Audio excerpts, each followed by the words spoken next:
Domaine de Frénois. Le domaine de Frénois est un lieu historique, donc c'est un ancien relais des Templiers qui est niché dans les bois sur un peu plus de 4 hectares, qui dispose de 4 chambres d'hôtes, d'un espace professionnel et de différents salons qui permettent d'accueillir un public assez large. Moi j'ai été effectivement approchée par le Pas-de-Calais Tourisme pour bénéficier du programme d'accompagnement SICARE, qui est un accompagnement à la fois dans une dimension individuelle, personnelle, et puis dans une dimension professionnelle pour accompagner un certain nombre d'hébergeurs, d'acteurs du tourisme pour rebondir en situation post-sanitaire. J'avoue que moi j'ai été très agréablement surprise de voir ce genre de dispositif atypique, c'est-à-dire qui joue justement sur ces 2 tableaux de l'entrepreneur, qui est un individu avec ses fragilités, avec son histoire, et ce qu'il a pu vivre et traverser pendant la crise sanitaire, et comment ça impacte, comment il rebondit, comment il redéfinit en fait potentiellement ses offres pour avancer et surtout se mettre en adéquation avec les attentes d'aujourd'hui.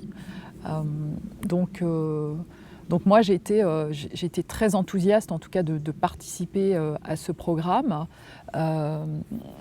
même si j'étais nouvelle arrivante à la fois sur le territoire, donc c'était encore plus un honneur pour moi et une chance, et nouvelle arrivante aussi dans ce domaine d'activité. Donc du coup ça m'a permis, je dirais, d'être entourée de professionnels, de voir aussi d'autres professionnels, de rencontrer d'autres acteurs, de comprendre d'autres problématiques, des gens qui avaient vécu concrètement ces périodes. Et donc ça a été très riche en fait, vraiment très riche.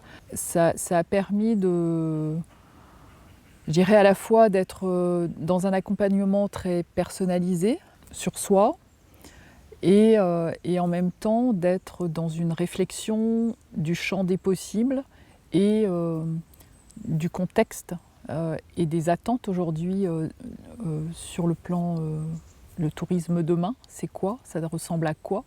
On parle de slow tourisme, on parle de tourisme durable, on parle de tourisme expérientiel, et comment on adapte en fait suivant les outils que l'on a, c'est-à-dire suivant le lieu, suivant là où on se situe, suivant le public que l'on arrive à capter, comment on redéfinit son offre.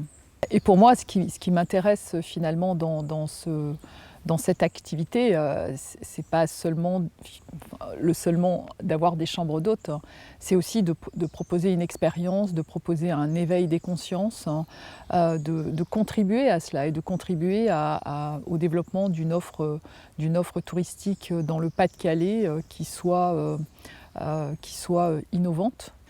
Et ça, c'est magique quoi en fait.